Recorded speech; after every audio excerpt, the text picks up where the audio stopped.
Harry Potter, the Boy Who Lived, versus Edward Elric, the Fullmetal Alchemist. Which one of these young men with extraordinary powers would come out on top if they were to duel each other? I will primarily be using feats from the Harry Potter films and the Fullmetal Alchemist anime, so if I miss anything from the books and the manga, I'm sorry. But I just don't have the time to go back and read through a bunch of books to make this video. I didn't know you could read. Let's start things out with the kid who lost his parents. No, I meant the one with the body deformity. No, the other one! Harry Potter is a wizard. I'm a what? A wizard, and a thumping good un, I'd wager, once you trade up a little. Due to this, he's able to cast a vast amount of magical spells, and has an extremely versatile arsenal. However, in combat he mainly just sticks to Expelliarmus and Stupefy, at least in the movies. Expelliarmus has the ability to knock weapons out of the enemy's hand, but it can also knock back enemies if it hits them directly. Stupefy basically just knocks out the opponent. Harry also knows Ricta Sempra, which is supposed to be the tickle charm, but in the movies it basically just knocks people back as well. He should also know Petrificus Totalis, which can petrify the target so they can no longer move. He has used the spell Incarcerus a few times, which binds the target up with rope. And he's used the spell Confringo, which can cause fiery explosions. Harry can use the spell Accio to summon objects to him, most notably his broom, which he can use to attain air superiority. Possibly Harry's most dangerous spell is Sectum Sempra, which basically stabs the target full of holes. He has also used Crucio, one of the unforgivable curses, which causes the target excruciating pain, but he wasn't very proficient at it. Harry's also used Imperio, one of the other unforgivable curses, which allows one to control the other person's mind. But it seems like the spell may not be easily used in combat. The last of the unforgivable curses is Avada Kedavra, also known as the Killing Curse, and as the name suggests, it causes instant death to the target.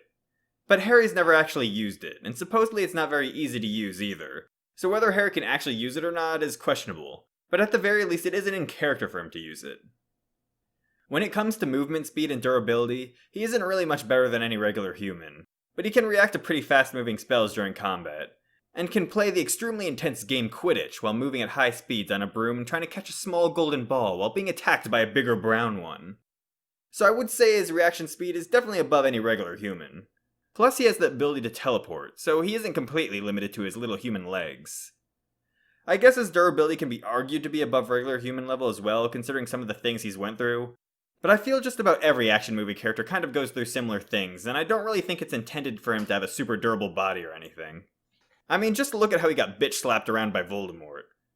At best, I would put him at peak human, or maybe slightly above in durability.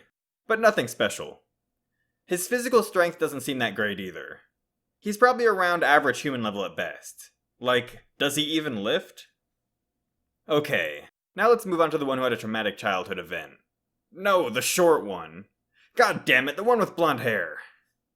Edward Elric is an alchemist, which gives him the power to transmute objects.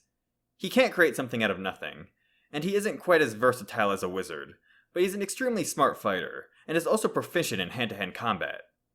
His go-to move is to transmute the ground and have it launch into his enemy. He also transmutes his metal arm so it has a blade at the end of it, and uses that as a close-quarters weapon. He can also transmute weapons out of the ground like swords or spears, which he can throw at his opponents if he wants.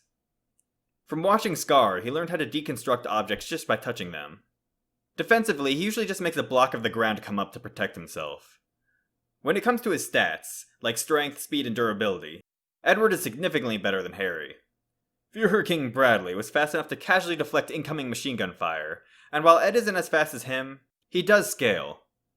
Edward was confirmed to be even faster than Scar after getting his winter automail, and Scar was able to keep up with Bradley in their fight. Yeah, Bradley was injured, but he was also clearly trying way harder to tag Scar than he was blocking those bullets, and like I said, Ed is even faster than Scar. Scar himself has also dodged bullet fire. Whether or not Ed is actually faster than bullets is debatable, but his speed should definitely be relative at the very least, and way faster than Harry's. He was also fast enough to easily outmaneuver Kimberly, another state alchemist who should have reaction speeds far beyond a regular human. Durability-wise, Ed being slapped around by the giant Envy is way more impressive than being slapped around by he who must not have a nose. And strength-wise, he was able to hold off the giant Cornello, which puts him significantly above regular human level and the boy who didn't lift. So which one of these magical little men takes the cake here? I think this battle is close enough to where I could see either participant pulling out the big W. But the one who I think would win most often than not in a random encounter is Edward Elric.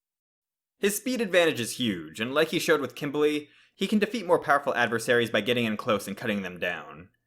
If he moves in and cuts Harry's wand out of his hand, the boy who lived won't be living for much longer, as his wandless magic isn't very powerful. You could argue Harry has good enough reaction speed to react, but he won't be able to get out of the way in time. He can teleport, but he isn't very proficient at it, and he's never actually done it mid-combat. At least not from what I've seen in the movies. On the other hand, if Harry opens the fight by firing off some spells, Ed should have the reaction speed to block with alchemy, or just dodge them outright.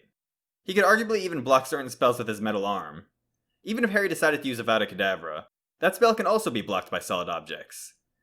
Even if he gets tagged, Edward's durability should be enough to easily deal with any of the spells that just knock him back. However, if Harry gets hit by Ed's alchemy, he would most likely be one-shot, or turned into a bloodstain. Harry's only chance would be to dodge, and I don't think he has the ability to dodge such large-scale fast attacks. He could teleport away, but like I said, he doesn't really do that in combat. And he might be too surprised to even think about it or try to block it with a spell, which would most likely fail. Harry could always pull out some lucky wins if he lands a good stunning spell or Sectum Sempra, but for the most part I think Ed would be victorious. If both characters had knowledge on each other, I think things could turn out differently. Harry's large amount of versatility would make having knowledge on his opponent a huge advantage for him. If he opened up with Immobulus, Ed would be instantly slowed down and basically at his mercy. He could also try and call his broom to his side and just bombard Ed with spells from above. It's not like Ed has no chance though. Depending on how far they start apart, he could still arguably cut Harry down before he can cast the spell. So if they both know their tricks and weaknesses, I would say Harry would win as long as they're far enough apart for him to open up with his starting strategy. But if they're really close to each other when the fight starts, Ed would still probably win due to his speed advantage that could one-shot poor Harry. Now this doesn't mean I think Edward can beat anybody from Harry Potter. When it comes to wizards, Harry actually isn't that powerful. He isn't weak, and he's definitely strong for a student. But pretty much any really skilled wizard would trounce him. Even at the end of the Half-Blood Prince, which was only about a year away from the final battle at Hogwarts, Harry got completely stomped by a Snape that wasn't even trying to hurt him. In the movies, all of the Aurors and Death Eaters had the ability to fly without a broom, as well as teleport mid-combat, and Dumbledore and Voldemort are in a completely different league than even them.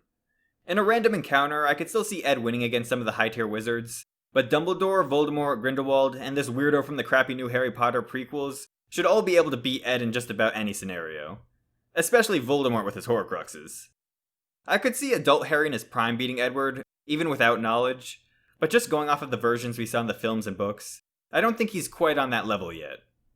Now I can't send you an invitation to Hogwarts, but what I can do for you is invite you to become one of my fellow Weeaboo warriors. All you have to do is hit the subscribe button.